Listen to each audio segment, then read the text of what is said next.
Bus வர்றதுக்கு மோடிட்ட கேட்க வேண்டிய அவசியம் இல்ல, ரோடு வர்றதுக்கு மோடிட்ட கேட்க வேண்டிய அவசியம் இல்ல, போலீஸ்காருக்கு சம்பளம் கொடுக்கறதுக்கு மோடிட்ட கேட்க வேண்டிய அவசியம் இல்ல.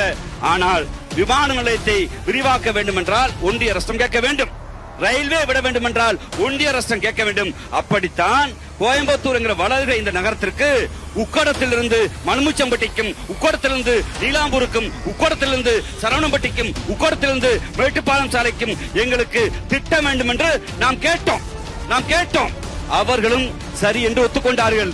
இதை விட வெக்கங்கட்ட மானங்கட்ட கேடு என்னவென்றால், பின்னால் அமர்ந்திருக்கிற சட்டமன்ற உறுப்பினர் ஒரு மரியாதைக்குரிய வானதி சீனிவாசன் போன தேர்தல்ல வீடு வீடா போய் அம்மா அம்மா இங்க பாருங்கம்மா, தேர்தல் அறிக்கையில கோயம்புத்தூருக்கு மெட்ரோ கொண்டு வந்த மோடிக்கு ஓட்டு போடுங்கம்மா, வீடு வீடா பிரச்சாரம் பண்ணாங்களா இல்லையா?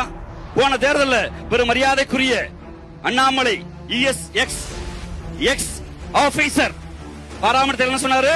இதே அரசுர விதியில மோடியை ஏத்தி வச்சுக்கிட்டு இதோ கோயம்புத்தூருக்கு மெட்ரோ கொண்டு வந்த ஐயா மோடிக்கு ஓட்டு போடுங்கன்னு கேட்டியா இல்லையா? அப்போ உனக்கு வெக்கம், மானம், சூடு, சொரணை இருந்தா என்ன பண்ணிருக்கணும்? திட்டத்துக்கு ஒப்புதல் கொடுத்திருக்கணும்.